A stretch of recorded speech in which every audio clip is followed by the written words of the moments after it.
بەناوی خوای بەخشندەی میهرەبان سڵاوتان لێبێت بەڕێزان لە بەرنامە ئەمڕۆ سەرەسەر لەمپەرەکانی پێکێنانی کابینەی دێمی حکوومەت هەرێم دەکەین دارێستا حکوومەتێکی ماوە بەسەرچوو لە هەرێم هەیە و دوای نزیکەی 3 مانگ لە هەڵبژاردن تا کوێستە نەتوانراوە کابینەی دا پێک بهێنرێ لەمپەرەکان چین و باز لە ڕۆڵی وڵاتانی دراوسێ ئێران و تورکیا دەکەین و سەردانی هەندێک لە حیزبەکانی شەبوو بۆ تورکیا ڕۆڵی چی دەبێت لە پێکێنانی کابینەی دا و دوای گۆڕانکاریەکانی سووریا ئایا پارتیویکێتی سازش بۆ یەکتر دەکەن و باز لە کورد و گۆڕانکاریەکانی ناوچەکەش دەکەین ئەم پرسیان لەگەڵێک لە بەڕێزان ئەنوەر حسێن نووسەر و ڕۆژنامەنووس لە ستۆدیۆ هەروە دکتۆری برایی محەممەد پسپۆری زانستە سیاسیەکان کە لە لەندەنەوە لەگەڵمان دەبێت قسەی لەسەر دەکەین سوپاسی ئامادەبوونتان دەکەین کاگەنەوە بەخێربێن سوپاسی ئامادەبوون دەکەین سوپاس دەکەین ئەگەر سەرەتا لە پێکێنانی حکوومەتەوە دەست پێ بکەین نزیکەی 3 مانگ هەڵبژاردن کراوە گلەی شەبوو لەسەر هەڵبژاردن بەس ئەوەی کە پێویستە بە وتوێژەکانی پێکێنانی حکوومەت هیچ چۆتە پێشەوە بەم زوانە کابینەی لەدایک دەبێت. زۆر سپاس و سپاس بۆ دکتۆر برایمیش لەگەڵمان بەشدارە و بە تەلەڤیزیۆنی پێیان لە ڕاستیە ئەوەی کە جەنابەت باس کرد حکوومەتی پێکێنانی کابینەی دێم زۆر دواکەوتە بوو وا بڕیار بوو زۆر تریش دوا بکەوێت بەڵام ڕووداوەکانی سووریا وای کرد کە دانیشتەکانیان خێراتر بێ و سریعتر بێ و تەنانەت ئەوەی کە جەناب شتێت پێم وایە سازش بۆ یەکتریش بکەن ئەویشەوە بوو دوای ئەوەی کە بەرپرسانی ئەمریکی هەم قونسوڵ و سەفیری ئەمریکی لە عێراق و هەم نێردەی ویلایەتە یەکگرتووەکانی ئەمریکا بۆ هەرێمی کوردستان تێڕوانینی وا بوو یان بۆچوونی وا بوو لەگەڵ یەکێتی نیشتیمانی و پارتی دیموکراتی کوردستان کە پێکهێنانی حکوومەت کارێکی خێرای پێویستە و پێویستە لە بەرامبەر و ئاڵوگۆڕ و ڕووداوە تازانەی ناوچەکەیە ئێوە مەسەلەن جددیتر بن لە پێکهێنانی حکوومەت بۆیە دوای ئەوە دانووسانەکان دەستی پێکرد و جگە لەوانەش هەردووچیان مەحکومن بەوەی کە ئەم حکوومەتە بە یەکەوە پێک بێنن لە ڕاستیە چوە بەشێکی زۆر لە هێزەکان بەشداری ناکەن و دوجار ئەگەر هێزێکی تریش مەسەلەن وەکو بازەکری هێزێکی تری وەکوونەوەی نوێ یان هێزێکی تریش بەشداری بکە بۆ پێکهێنانی حکوومەت گرفت دروزەکە ینی بەتەنها گرفتەکە لەوە نییە کە 50 تێپەڕێنێ بەڵکو لەبەر ئەم دوو هێزە دوو ئیدارەی جیاوازیانەیە دوو هێزی پێشمەرگا و دوو ئیمکاناتی جیاواز دوو ناوچە جوگرافیا و دوو سنووری جیاواز دوو پەیوەندی ناوچەی جیاوازیان هەیە ینی ناتوانن بە یەک حکوومەت پێک بێنن بەڵام قسەکەەوە بوو کە لەسەر بەشێک لە دوو گرفتەبوویەکیان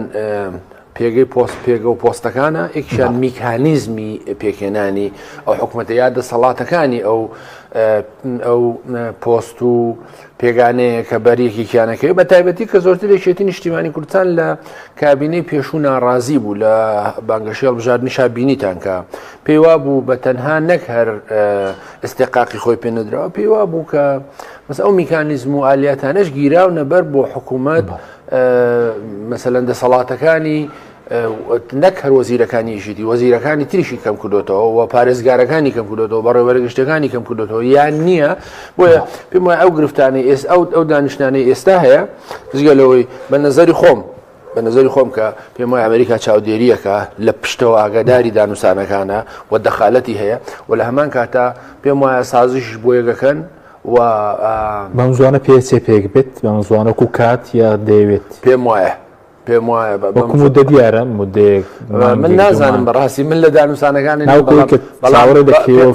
ئەوەی کەوتم ئەمریکیەکان زۆر جددین لە پێکێنانی حکوومەت خۆشیان ئەزانن بۆچی وەجگە لەوانەش فەڕەنسیەکانیش زۆر جددین لە پشتیوانیکردنی هەرێمی کوردستان و ڕۆژئاوای کوردستانیش بۆیە بە نەزەری من پێگێ ڕەنگە بە پێی خواستەکانی هەردوو لایەن نەبێ ئەوی کە دایان ناوە چۆنی بێ بەڵام ڕەنگە هەریەکەیان کەم و زۆر سازش بکەن لە هەندێک پێگە و پۆست و لاپەڕەیەکی تازە هەڵبەنەوە پێم وایە بەم زوانە توانن حکوومەت پێک بێنن و نازانم چه هێزێکی تر بەشداریەکە واگەر هێزی تریش بەشداری بکە مەسە هێزێکی وەکوونەوەی نوێ بەشداری بکە بە 15 کورسیەوە سەرۆکایەتی پەرلەمان مەسەن وەرگێ کارێکی زۆر ئاستایی و نۆرماڵ و ڕەنگە خزمەتی پرۆسەکەش بکە بە تەنیا دوو لایەن نەبێ من پێم باش بۆ هەموو هێزەکانی تریش بەشداری بکەن بەڵام ئەو هێزانێت تەجروبەیەکی خراپمانەیە مەسەلەن کۆمەڵی دادگەریە یەکگرتووی ئیسلامیە ڕەوتەکانی ترە بە نەزەری من ئەو ڕەوتانەی کە تا ڕادەیەک ئۆپۆزیسیۆن بوونیان بخۆیانەوە بینی و سربەخۆ بوون ڕەنگە بەشداری حکومت نەکەن سربەخۆ بوون بەڵێ یعنی مەسەلەن زۆر نەچوو مەسە هێزی شۆ کۆمەڵی دادگەری ینی زۆر نەچۆتە ژێر ئەم تەسیری ئەو ململانیانەوە ڕەنگە بتوانێت بڕیار بە لەوەی کە هەرێمەتێک بڕیار بە بەشداری نەکە مەسەلەن هێزی تر هەیە لەوانەیە قورس بێ نەکە قورس بێ لەوانەیە کورسیەکی پێدرا بێ بەڵام مەرجیشی بەسەرا فەرزکەن پێم وایە یعنی ئەجا دوای ئەوەش کاک حەکیم ئەو مۆدێلەش بەسەر چووە بتەوێ کورسی کۆ بکەیتەوە هێز کۆکەیتەوە و تەمسیل بکەیت بۆی کە بڵێ حکوومەتەکە پێگەێنم جایەکێتی بیکایە پارتی بیکە 50 زایدێک تاوکە بڵێ مەسەرەن ئەم هێزانە لە دەورم کۆبوونەوە ئەوە ناتوانێت کێشە و گرفتەکانی نە حیزبەکان نە حکوومەت نە پرۆسە سیاسیەکە نە کێشەکانی خەڵک چارەسەرکە لە هەرحاڵدا خەڵک چاوەڕێ ئەوەیە کە مەسەلەن بەم کابینەیە پێگوێ بەشێ لە مێنەتەکانی خەڵک تێمە خزمزانی دەتوانین چی بکات سێڵی ئێران یا تووکیش سەرنجی بەڕێز بزان سەوارت بە داواکاریەکانی کوێتی پێشتر باسی داواکاری سەرۆکی هەرێم دەکرا ئێستاوە نەماوەندەی کە زانیاری تێبێ و ڕۆژنامە نووسەیەک لە ڕاستیەکێتی بێگومان داوای ئەو کاتە داوای ڕابردوو داوای یەکێک لە پۆسەسیادیەکانی کردوەندەی بزانم لە دانیشتنی یەکەمی شیانە پۆستی سەرۆکی پەرلەمانی ڕەت کردبووە کە قبوڵی نییە دانیشتنی یەکەم بەڵێ بەڵام پێم وایە نێچێتی نیشتیمانی کوردستان ئەوەی کە وەکوتم بە دەخالەتی دۆستەکانی ئەمریکا و فڕەنساوانە ڕەنگە بە نظری من ڕەنگە ئەگەر پۆستی هەرێمیش قبولکە بدرێتەوە بە بەڕێز نێچیروان بارزانی بەڵام لە بەرامبەر ئەوانەیە ڕەنگە سازش نەکات لەسەر وەزارەتی ناوخۆ وەزارەتی سامانە سروشتەکان وەزارەتی تەندروستی ئەمانە بە نظری من بۆی گرنگنەوە بە خۆشتان نەزان وەزارەتی ناوخۆ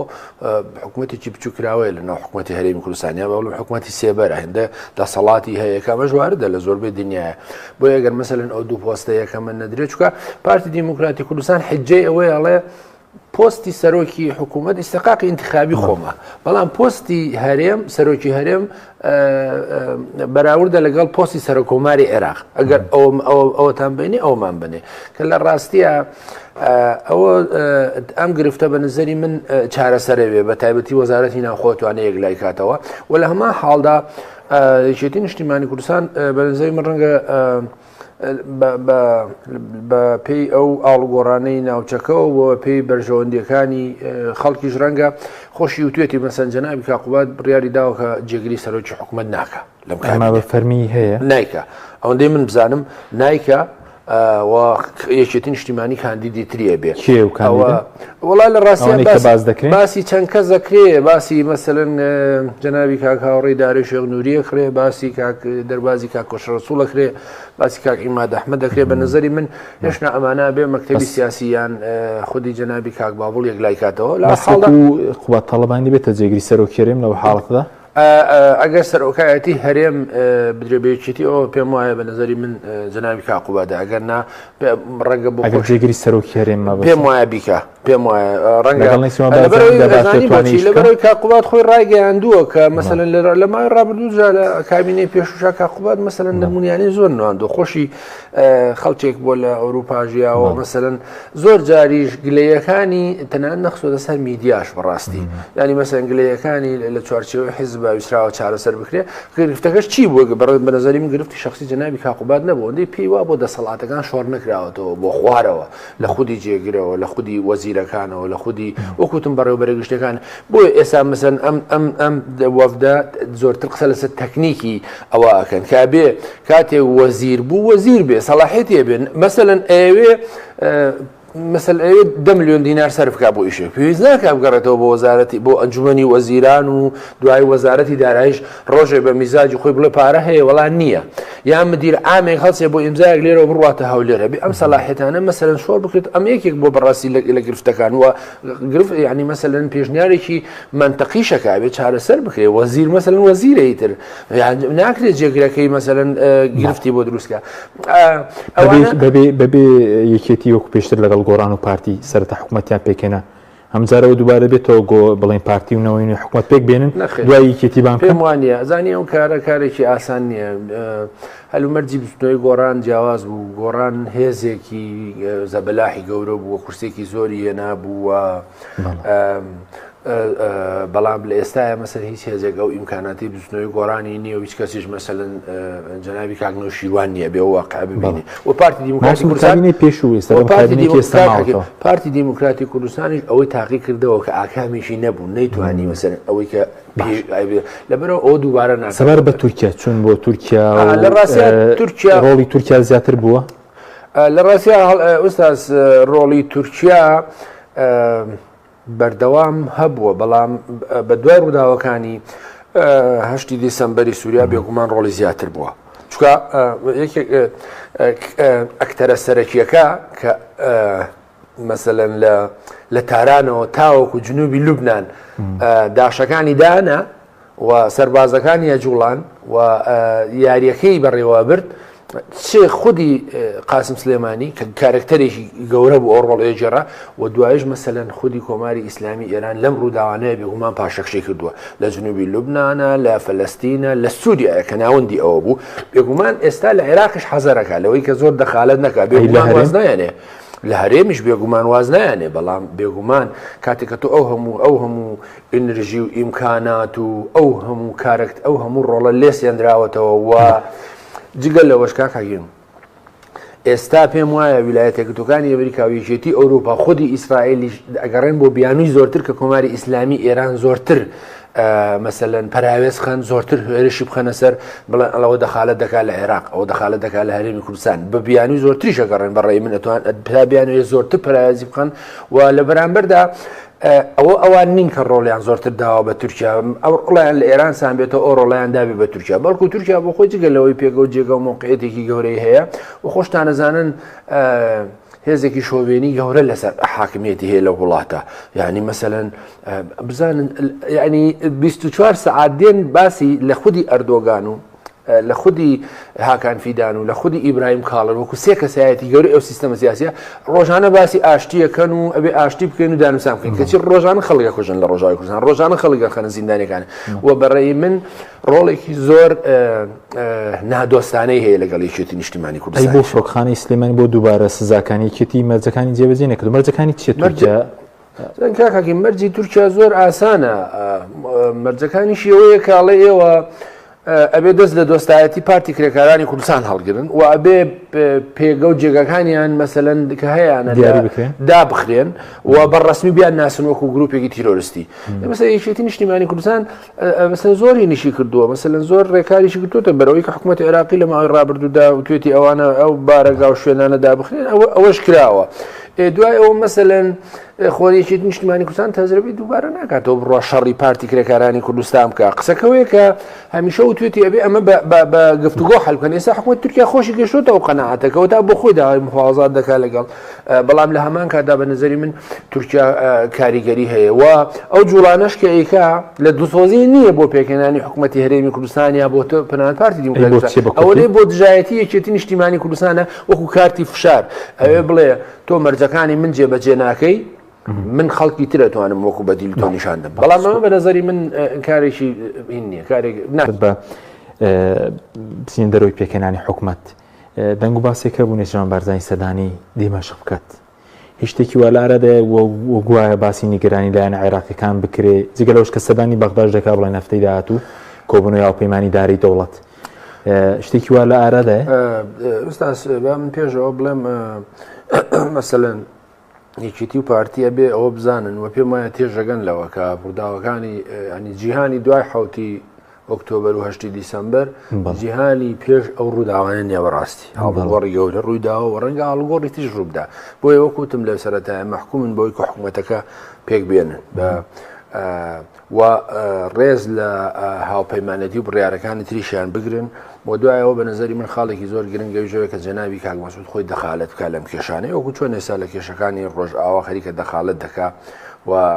ئەتوانێت چارەسەر دۆزێتەوە بۆ کێشەکان دەستێوەردانەکانیان بۆ چیە بۆی ئەنە کە سەرۆڵی هەبێ یاخود بۆ کورد جارسە باسی ئەوە ژەکەم کە بەڵام پێم وایە خودی جەنابی کاک مەسعود بارزانیش تێگەشتووە لەوەی کە کابینەی دووهەمی نابێ وەکو کابینی یەکەم بێ خویا خۆشی ڕەنگە وا مامەڵە نەکات تێگەیشتۆ لەوەی کە پێشتر گرفتی زۆر بوو لەگەڵ هێزەکان لەگەڵ بەشدارانی حکوومەت پیان وا بوو کە زۆربەی دەسەڵاتەکانی لە لای خۆی کۆکردەوە پێم وایە لەم حکوومەتە ئەتوانێت مرونەتی زۆرتر بنوێنێ و لەگەڵ بە تایبەتی یەکێتی نیشتیمانی کوردستان ئەتوانێت کێشەکانی چارەسەرکە کە نظری من ئەمانە گرنگن بۆ حکوومەتی داهاتوو بەڵام بەنسبەت ئەوەی کە بەڵەوا بڕیارە بەڕێز نێچیروان بارزانی سەردانی ڕۆژاوا بکە و سەردانی سووریا بکە و سەردانی ڕۆژاواش بکە نازانم سەردانەکەی ڕۆژاوای بەنهێنیە بێ ینی دانیشتەکانی یان بە ئاشکرا بێ بەڵام بەس گوایە نیگەرانی لایەنە عێراقیەکانە بێ شتێکی وە هەستی پێ دەکرێت چۆن ینی نیگەرانی لایەنە عێراقیە بێ لە سەردانیان بۆ دیمەشق وەڵا لە ڕاستیە ئەم سەردانی کاک نێچیروان بارزانی ئەوەندەی من بزانم بێگومان نیگەرانی عێراقیەکان یعنی نیگەرانی ئێرانیەکان بۆ معلوماتی جەنابەت بەس پەیامی ئێرانیەکانی پێنی وەڵا لە ڕاستیە من نازانم پەیامی ئێرانیەکانی پێ بەڵام من نەزانم کە بەشێکی پەیوەندی هەیە لەسەر تەکلیفی فەڕەنسیەکانە فەڕەنسیەکان پێیان وایە نێچیروان بارزانی ئەتوانێت پەیوەندیە خراپەکانی نێوان هەسەدا لەگەڵ ئەنە کەسە تا ڕادەیەک ئاسایی بکاتەوە و ئەمە خاڵە گرنگەکەیە بە نەزەری من کە ئەتوانێت ئەوە بکوە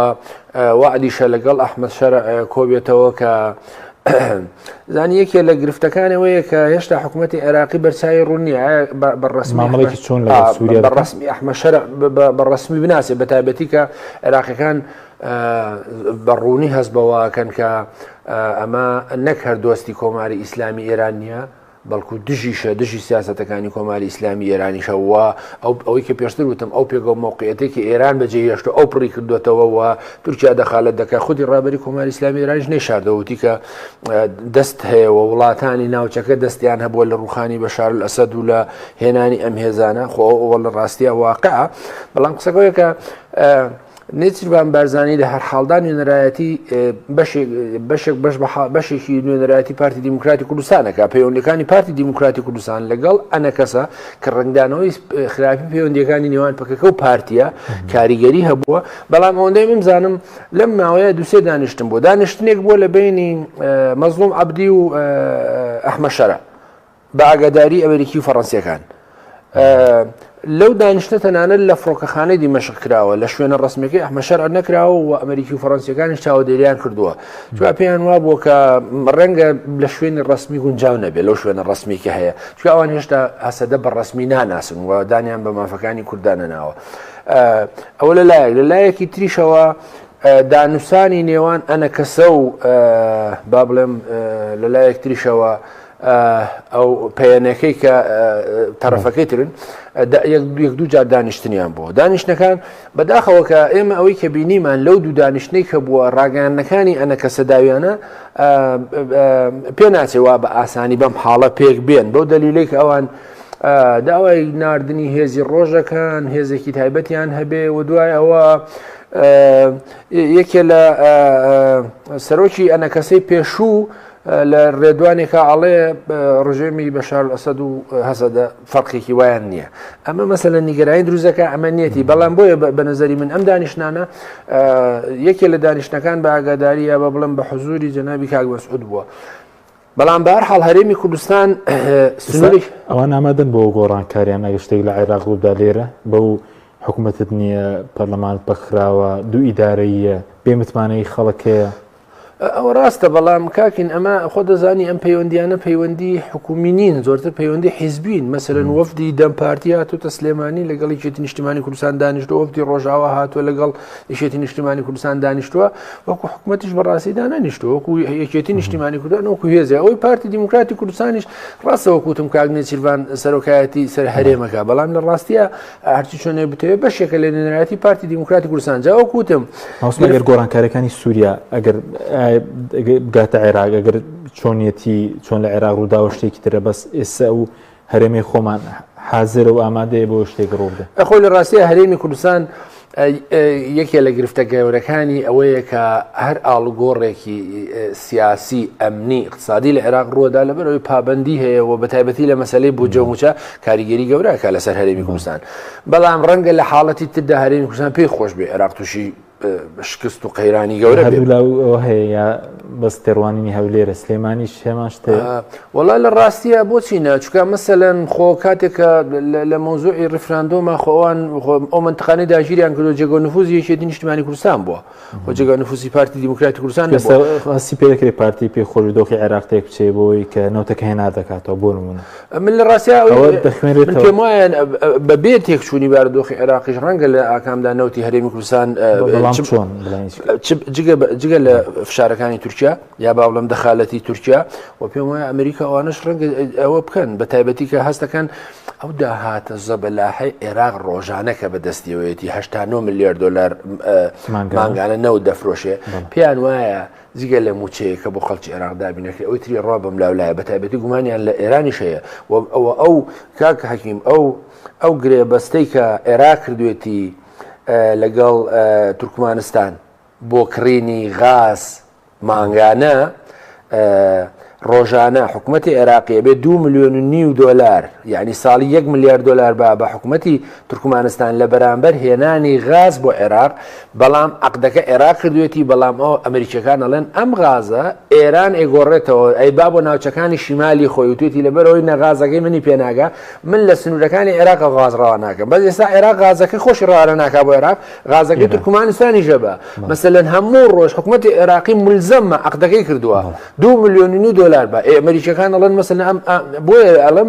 لە هەلومەرجێکا کازانن حکوومەتی عێراقیش پارەکانی بەم لاولای ئەڕوا خەڵکی تری استفادەی لێکە بۆیە بە نەزەری من ڕەنگە ئەو گرفتەش چارەسەر بەشێکی وەستاوە لەسەر پەیوەندی باشی حکوومەتی داهاتووی هەرێمی کوردستانی یەکێتی و پارتی بە نەزەری من لەو هەلومەرجەیە ڕەنگە بتوانن زۆر دەستکەوت بەدەستبێنن لە ئاستی ناوچەیی نێودەوڵەتی بەڵام پێویستی بۆ یە کە خۆشیان مەسەلەن بن.